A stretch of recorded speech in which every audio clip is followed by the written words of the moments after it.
I really can't thank you all enough for being here and the support and the warmth that's come for this project has been extraordinary. You can see it's a labour of love, and I'm really thrilled to have on the stage just some of the incredible speakers in the film.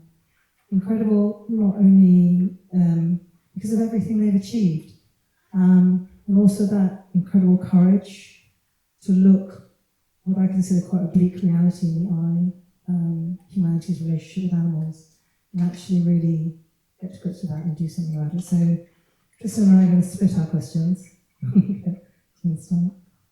Yeah. Is this on? Yes.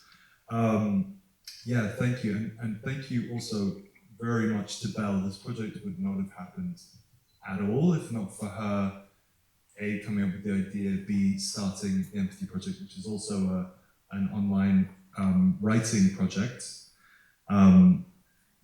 We'll maybe go into that a bit more later. But for now, Bel, the first question, why did you commission this film?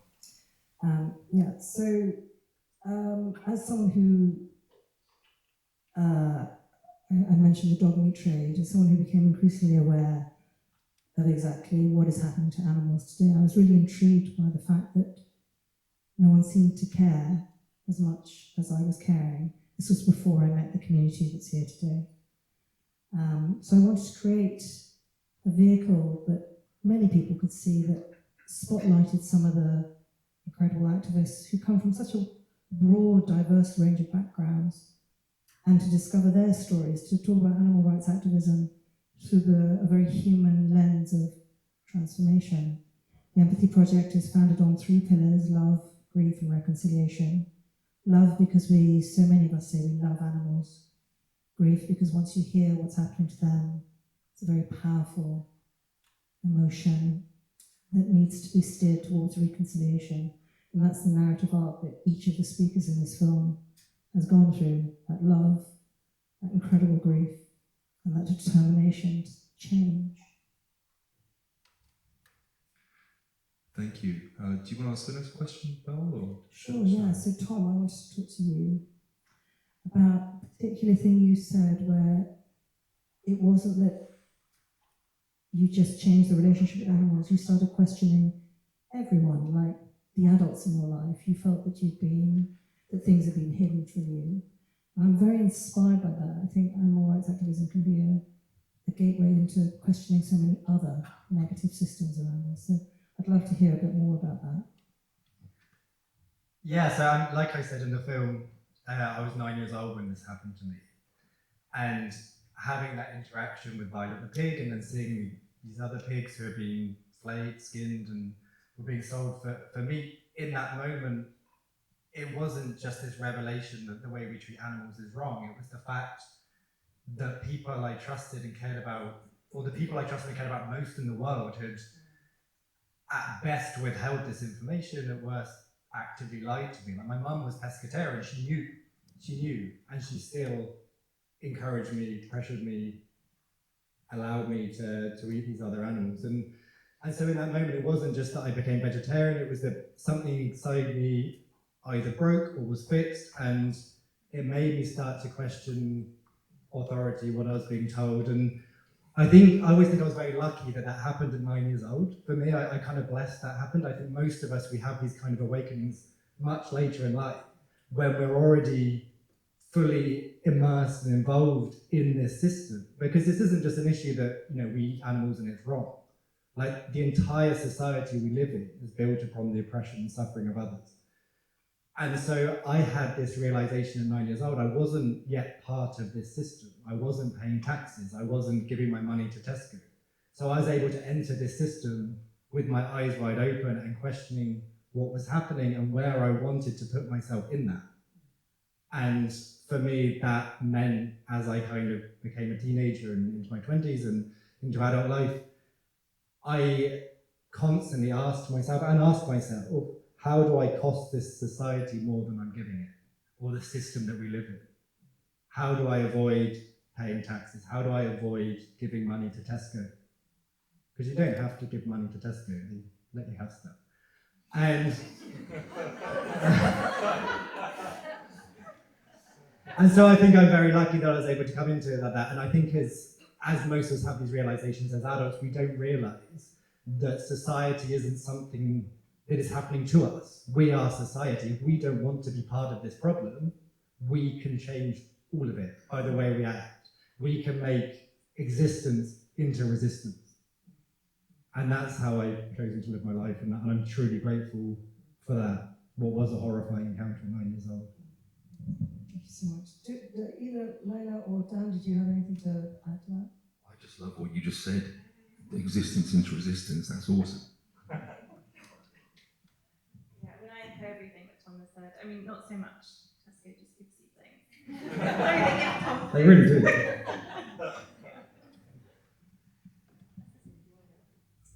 I have one little question to add to that, Tom, which is, that was quite I sat in a dark room with Tom and with all these people on the stage, as you do when you edit a film, for way too long. And it just occurred to me, what was it like having this quite deep and somewhat traumatic memory in your life, which fundamentally changed your direction in big decisions as big as, like, what do I put in my body to stay alive, right? Like, how did that feel to kind of experience it, being reflected back at you? I think you can kind of see in the film that I'm a lot more comfortable talking about how to deconstruct a business than I am talking about myself. But I enjoyed that journey of kind of looking back at where I came from and seeing that. And I do, like, it was a horrifying moment as a 9-year-old. I think as an adult looking back, it was almost like a beautiful moment of my realization and me becoming who I have become. Thank you. And you have there was so much I had to cut out of Tom's story too. He had, like, so much interesting backstory as to what got you to that moment as well, but we only had a little time. Question for Laila. In the film, you say that essentially we're a traumatized society. And that we can see this playing out around us. Could you expand on that? I'm sure you'll get a lot of agreements, but what exactly makes you feel that now, and what brought that comment out of you in the film? Yeah, so I think that we live in very traumatizing systems fundamentally. So capitalism, colonialism, speciesism. I mean, to me, that's kind of the fundamental of all of these systems.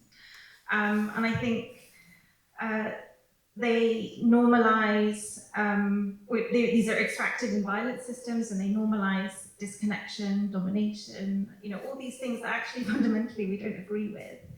And they condition us in terms of how we think and how we feel, how we act and how we relate to each other.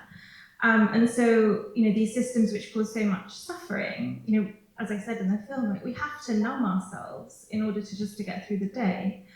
And I think, I actually think that most of us are functioning, we're actually like acting in some kind of functional freeze mode, which is a trauma response, because otherwise we wouldn't actually be able to cope.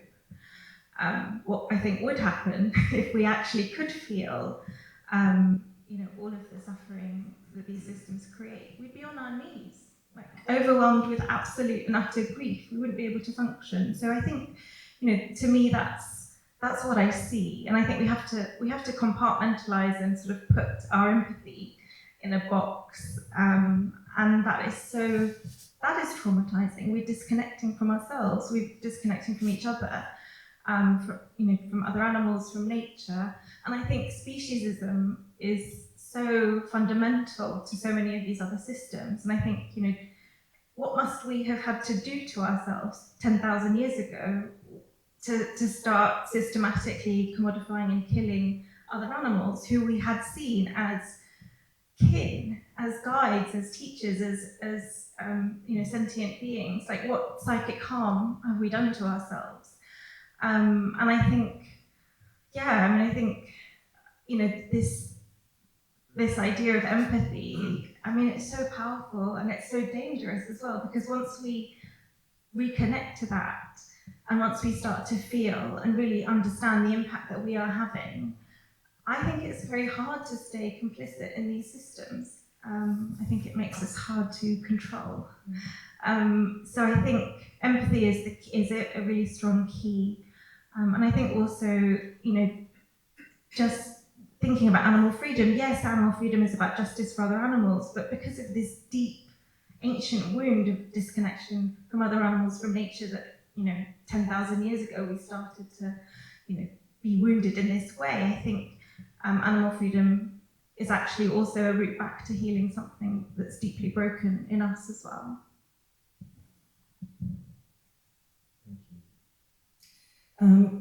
This is partly a question, this is partly a reflection before we go on to the next question. I think one of the greatest challenges that Tristan and I had was how we portray the issue of violence. Because, going to what Laila says, what I feel often characterises humanity's current relationship with animals is violence. But we didn't want to put in the film just pure graphic horror. And to everyone who's involved in the animal activism movement, you'll know what I'm talking about. Every day you see something else on social media and you're gobsmacked by how cruel humans can be.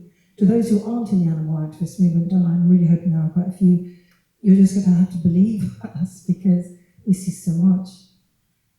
But if you put that in a film, you drive people away. People feel guilty, they feel terrorized, they feel terrible.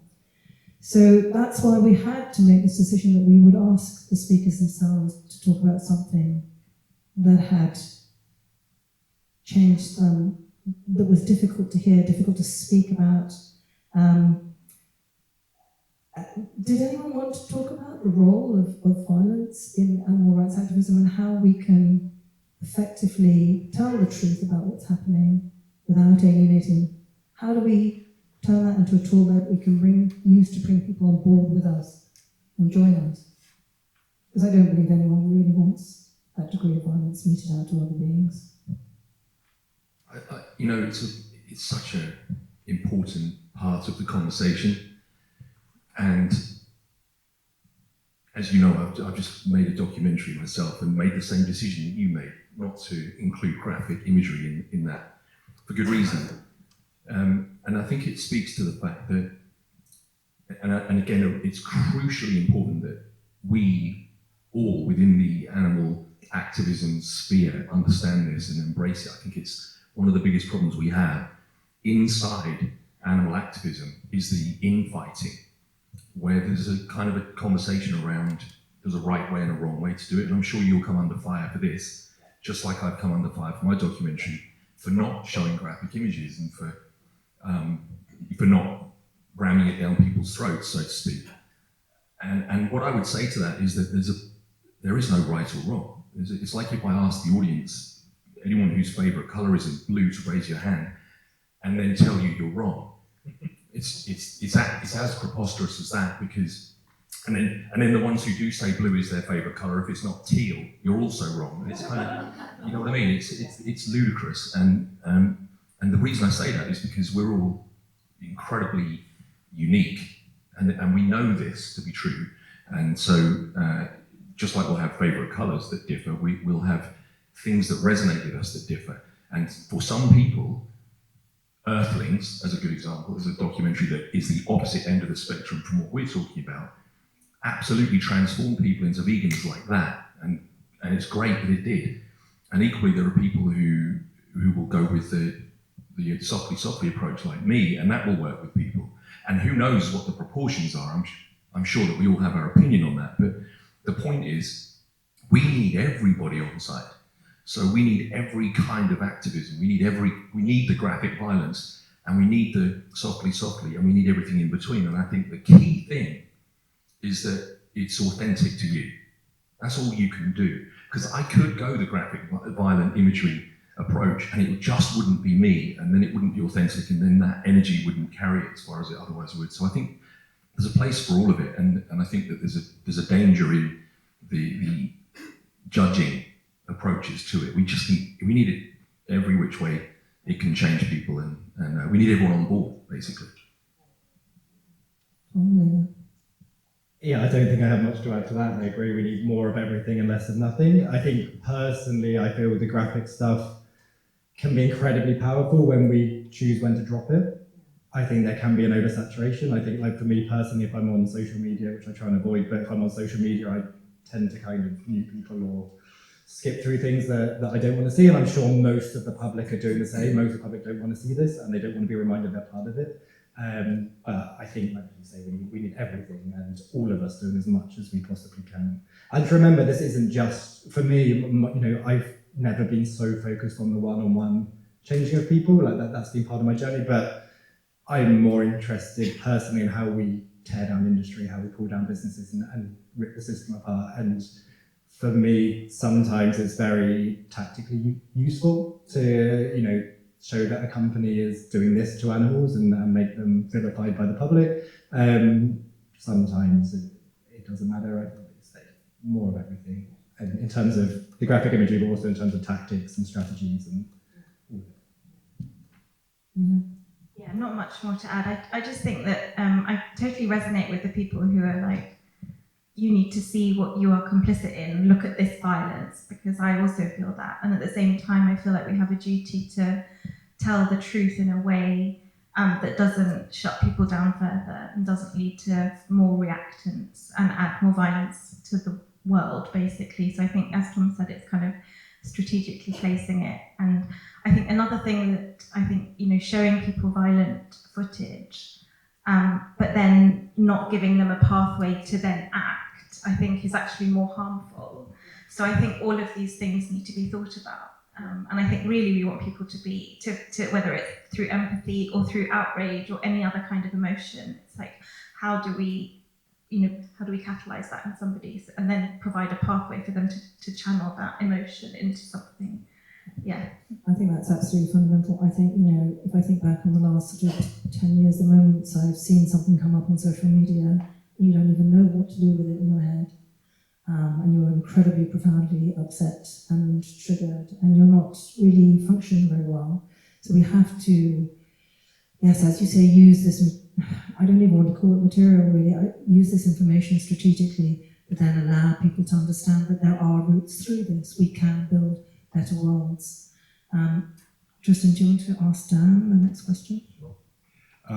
Yes, Dan. So, in the film, you say you'd rather know than not know, and you use this rather like poignant image of the Matrix, which I quite enjoyed. Can you tell me more about that? What happens knowing? Yeah, it's I hope everyone's seen The Matrix. If you haven't, I should suggest you do. It's great. It's nothing to do with animal activism, but it's great. And in that film, there's a moment where Neo, which is Keanu Reeves, is offered the chance to unknow what he now knows, which is, I'm not going to spoil the film for you if you've not seen it.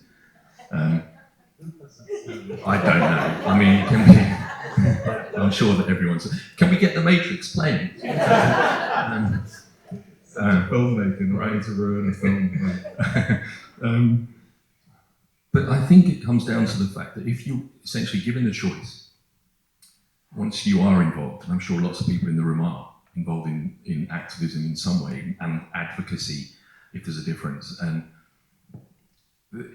once we know this, I know we all feel the pain, you know, the despair that you talk about. And I've been there. My God, I've been there so many times. And I always have to remind myself. I think I'm pronouncing it right when I say Joan Baez had a beautiful quote, which is "Action is the antidote to despair."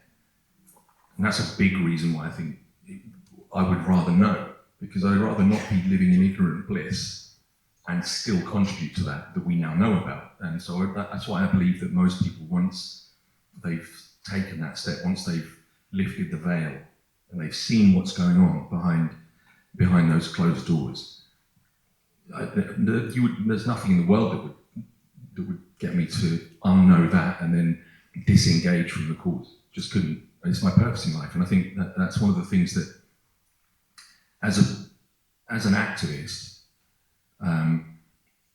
it's hard to say this without it sounding cynical, and I don't mean it to. But even if I don't think we're going to fail, I think love wins. I think we win in the end. But even if I knew we did, if someone had a crystal ball and could say, dude, sorry, I hate to show you this, but it doesn't work. It gets worse. I'd be like, okay, I'm still fighting.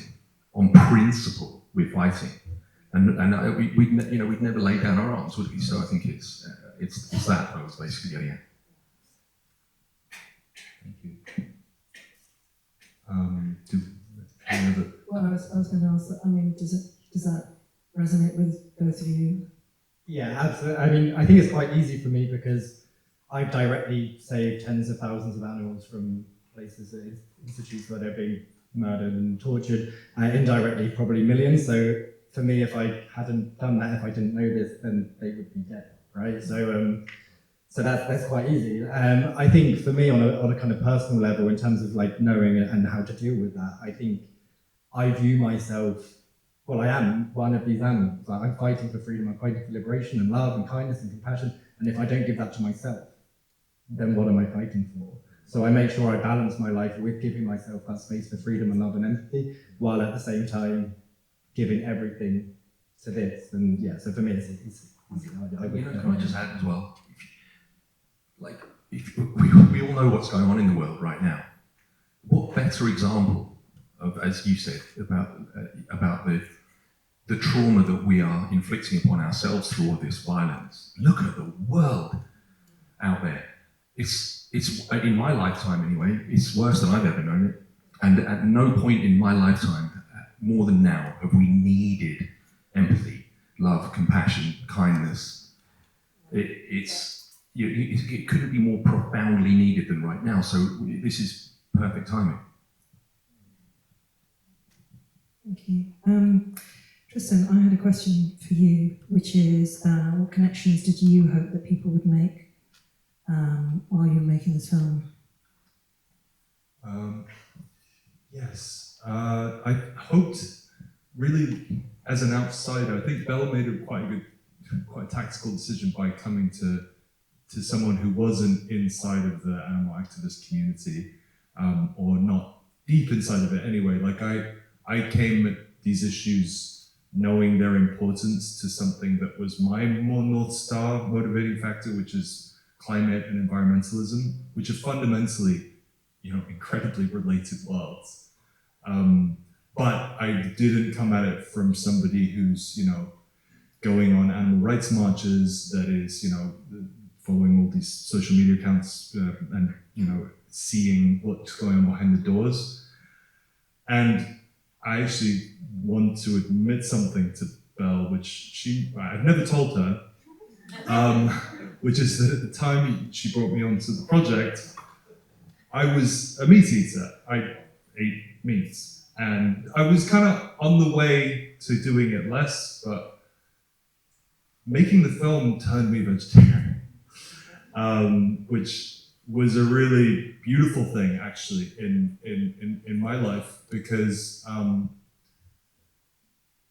it kind of made that connection much stronger for me in terms of like the interdisciplinary nature of these issues.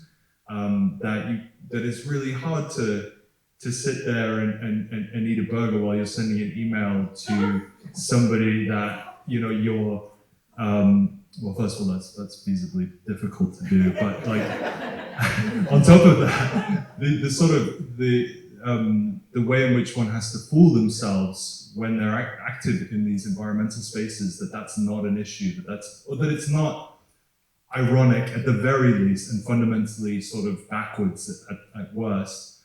And making this film actually helped me to reconcile those things in my life. So I'm very grateful to Bel for bringing me on this project, somewhat out of the blue, and really like to my benefit, and also hopefully to the film's benefit. So thank you. But my approach making it was to come at it from someone who is in that position where I'm sort of curious. I'm curious. I know there's a connection there. I know that there's things going on behind closed doors that are bad. But I'm sort of myself being quite avoidant of looking much deeper than that. So the way in which I approach the film is from that angle. Like, I think there's a lot of us out there who are veggie curious, let's call us, for whatever reason, whether it's health, whether it's environmentalism, whether it's worrying about ethics and being empathetic. And honestly, it didn't take a huge amount for me to like move from a meats to treat once a week guy to a vegetarian. It's surprisingly easy. I really haven't found it that hard. I've actually, and one of the bits we had to cut from the film that was really sad was actually Gautier talking about what happened when he decided to go vegetarian and turn his whole kitchen plant-based. He uses this wonderful phrase which comes across maybe a little cheesy to us English people, but in his accent sounded wonderful. He was like, "It is like a flower in my heart just bloomed." And it was so beautiful, like, but I didn't know where to put it in the film. It's kind of a bit of a odd comment out of context. But it kind of feels like that. I'm not going to say like I saw Buddha or anything, but I definitely feel more aligned in the overarching values that I had in my life, having become a vegetarian. And I recommend the feeling. It's nice. And not to say that anybody has to do that. We didn't want this film to be something that pressured anyone or made them feel, you can take from this film what you take from it. We didn't want to like point fingers. We barely bring up the word vegan. I don't think we say plant-based like once, intentionally. I think Tom actually says you don't have to become vegan overnight. Which is great. Oh yeah. But yeah, I think we wanted to create something that was non-confrontational. It was easy enough to metabolize, that it kind of sits with you and that you can take from it what you feel will give you value. And also that it, reveals some of the darkness of what's happening without shocking and kind of hurting you. My wonderful 13-year-old daughter is in the audience today, and I wanted to make something that she could watch without, being given nightmares. And I think it's important that we have, as you said, Dan, so eloquently, all these this menu of ways of engaging with these issues, because they are so fundamentally important. And it's interesting, yeah, I didn't ask you whether you were vegan deliberately, really, because for me it's so much more, it's not just about food. And sometimes when we sort of talked about animal agriculture in the film, I felt myself getting a little bit frustrated because it isn't just about food. It really is completely reframing the way we see other species on this planet. So what you eat, what you don't eat, I would say that veganism is probably the logical outcome when you take on board all of the points that we've brought out. But for each of us, it's been a journey of sorts, and we want to help people along that journey. There is one last question. I'm very conscious of time because we need to be out of here by 7:50. And I do want us to... Tristan, you were going to ask me... Yeah. So, Bel, you mentioned in the end about opening all these doors into all these worlds, which I think is a beautiful visualization. Making action inevitable. So I sense some people, and myself included, are anxious about what is on the other side of those doors. What would you say to them? I didn't spend enough time thinking about the answer to this question.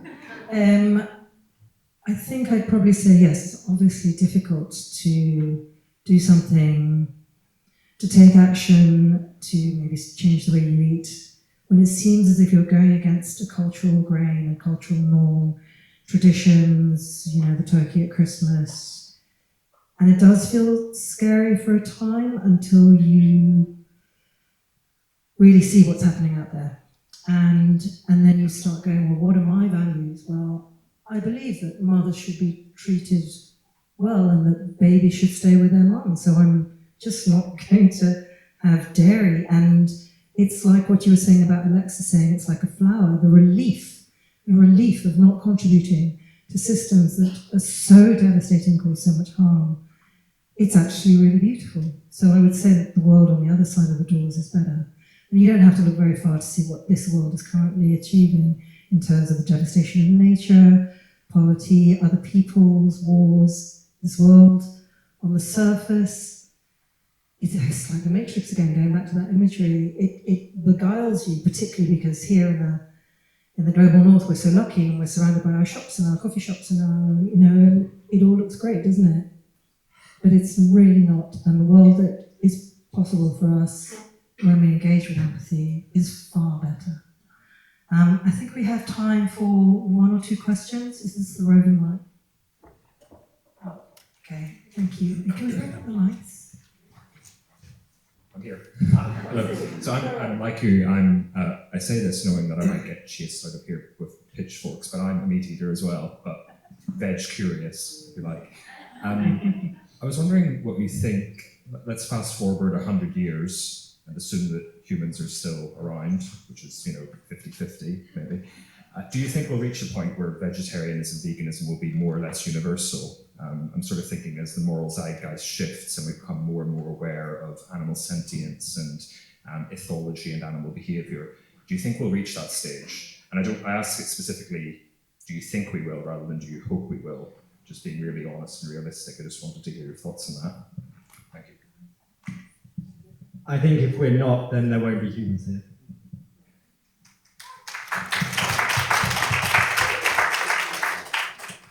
It really is that simple.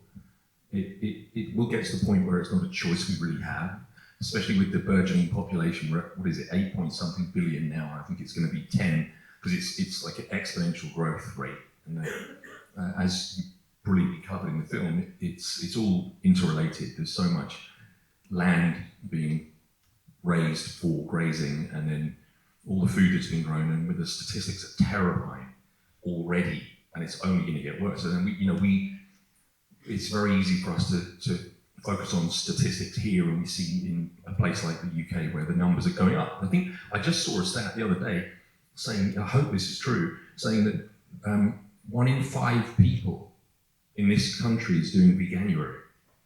That's incredible if that's the case. And exactly, and it's and that's this. This is the first footsteps on the path for them, and hopefully it will continue to something else. But if we also think about the fact that you've got countries like China with a significantly bigger population, where there's people coming out of poverty into the lower classes, people from the lower classes moving to the middle classes with their own industrial revolution and technological revolution. And guess what's happening when they've got that extra money is that they're purchasing luxury items, and one of those is meat. So we've got serious work to do. And I think it will happen, but I can't say to you that I'm not coming from a place of hope more than belief. I really, really want to see it in my lifetime, though. I hope it will happen, but there is an inevitability to it slightly, which is that the figure that goes on a dairy cow requires 150 litres of water a day, and as we enter a time of climate and ecological breakdown, that kind of resource is not going to be, are we really going to want to give that to an animal when we could be giving it to our own communities? It's like we have a choice to make. We can phase this out with dignity and kindness, or it's going to be foisted upon us because of climate and ecological threats that we face. Can you have another question? Hi, yeah, my name is Dalen. Thank you guys so much. Beautiful film. And I think empathy is such a beautiful gateway to recognizing the sentience of non-human beings. And my question is essentially, why stop at animals? I think that the plant medicine renaissance, for example, and our deep connection with trees are 2 areas where we can sometimes even just for a moment recognize that plants are also sentient in their own way. And I've heard some vegan activists talk about the existence of a nervous system and how that is kind of how we understand how animals experience pain. But I think it would be hubris to think that that is the only way that other beings can experience pain. So yeah, I'm just curious what you guys think about where we draw the line and how empathy, how we can cultivate empathy for not just animals, but all beings. Does anyone want to take that one? Oh God, it's just such a great question. And this is controversial. I actually, you mentioned plant-based, and I have a theory. All world leaders should, before they're allowed to take power, should be forced, they might need to be forced, to do ayahuasca. And I mean it sincerely. That's the kind of plant-based that can go behind. Yeah, or at the very least, a heroic mushroom trip. Because I agree with you. I mean, there's an intelligence in, I know that's not what you were saying necessarily. And sorry if I'm not looking at you because I couldn't spot where you were.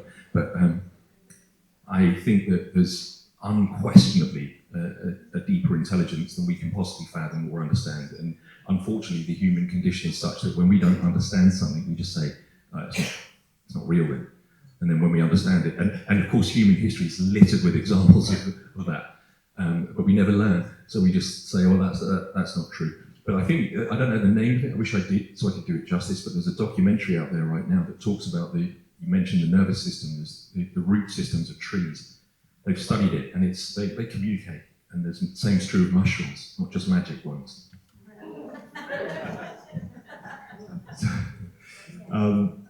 So that question came from actually a friend of mine, Dalen, and we studied together at SOAS recently, anthropology. And one of the things I noticed while studying anthropology over a master's of 2 years is, and in academia in general, my sort of like very narrow view into this world is that, anthropology, which used to be about humans and human culture and very anthropocentric, human-centric, is now there is like large movements, which are probably some of the buzziest and coolest and most interesting parts of that field of study, are all into like more than human areas of research. And my dissertation and Dalen's dissertation partially as well were about investigating how, for me it was mushrooms, how mushrooms and humans have like lived and evolved side by side with each other over time. And that does trigger to me because academia seems to be a little bit maybe ahead of changes that hit society later. So my intuition is, and this also goes back to answer the question beforehand, is that we are psychologically moving in a direction where we're recognizing the sentience and embedding it in our culture in ways that we haven't for 10,000 years, like you're saying, where we used to see ourselves reflected in nature. It does seem to me there's a sort of slow emerging renaissance happening in some areas of our culture, and that gives me a lot of hope. And I would thoroughly suggest anyone who's kind of interested in those, look in your own work if there is a small emergence of this phenomenon, because I'm seeing it all over the place. And it's one of those things that when you start to notice that it's there or ask the question, could it be there? You find either that it is, or maybe you can create it. So I think we can all play roles in the emergence of this more wiser, more connected, more empathetic future of our own society and culture. Add something. I think you asked why stop at animals, and in my experience, and so many people that I know, and I think as Bel had said, our connection with other animals like that, that was actually a gateway. And I think through this reconnecting with our empathy, and if that's then expressed, in terms of our connection with other animals, I think it's a beginning rather than why stop there. I think it's an opening, and I think when you look at writings about what we were like before 10,000 years ago, we, as you said, we're very embedded in nature, felt like into being and all of those things, but we actually experienced a connection with nature through our connection with other animals. So I think it's all part of the trajectory, which is another way of saying what you said. Thank you so much for that question. So we're getting really close to, we've got 3 minutes, so I'm actually going to summarise or wind up, really. Again, I just want to thank everyone here so much for being here. I have looked around, I've said hello to some people. I respect and admire you all in your different ways have contributed to this movement. I welcome meat eaters because you need to be part of the dialogue alongside us. And I'm very grateful for you being here and for asking a question. Special shout out to Molly, who you saw taking to the catwalk. I've been in catwalk spaces, they're absolutely terrifying. So Molly, thank you. The other person I really want to thank is Fleur Disney. She was supposed to be in the film. She had so many beautiful things to say. I treasure her words. She's one of the advisors for the Empathy Project alongside Laila. Fleur, thank you so much for being here as well. This film is meant to be a tool. It's meant to start conversations, the kind of conversations we don't always make space for. It's conversations about how love, grief, reconciliation, driven by empathy, can help us challenge destructive, dominant narratives, and how they can help us ask ourselves the right questions, the questions we need now so desperately. I've come to believe that the answer lies in radically shifting our perspective on the natural world. And this is a definition of the natural world that includes all animals, not just the ones we find pretty or charismatic or useful to us in some way. Genuinely, all animals, the pigs, the chickens, the ducks, the geese. You really can't save one and use the other. It's contradictory, it's inconsistent. I think it's vaguely traumatic. That's where the real transformation begins. That's where what we mean when we say system change. As a climate activist, I've heard the word system change bandied about so much, often by people who don't question their relationship to nature. I think this is where we see the true system change. And the beautiful thing about it is that it will bring us into alignment with what we profess to be our deepest held values of respect for other beings and for each other. Not something we perform or chat about in the pub, something we actually live. If you can do one thing for us this evening, and the speakers all offered their suggestions, and I believe so much we have to spend more time with the animals, actually. I would like us all to bring the animals forward in our conversations in all places where they've been missed out. For example, when we see a news story about a forest fire and there is no mention given to all the animals who die in that fire, I think that's a tragic omission, symptomatic of the way we have sidelined our animals. Tell a friend an amazing story about animals that you've heard. The one that I love is that wolves lead their packs with their elderly. What a fantastic thing. If you're hosting a conference, a festival, workshop, anything, bring the animals back into it, find a way to include them. We can't live in these silos any longer. We're losing the animals, and the way we treat the animals matter because animals matter, not simply because they take care of forests, they pollinate and they hold nature in balance, and these are all things that we need to consider. But more than that they are individuals in their own right, because from everything that I've heard and experienced and seen, we really are lucky to share our planet with such extraordinary beings. The cows, the pigs, the chickens, the pangolin, the wolves, they are intuitive, they're gentle, they're mercurial, they're compassionate, they're stubborn, they're loving. When they're given the chance, animals move towards a world of balance and harmony. The very things we say we want, they could be our teachers like they were before. They do not deserve what is happening to them right now. Thank you so much for being here.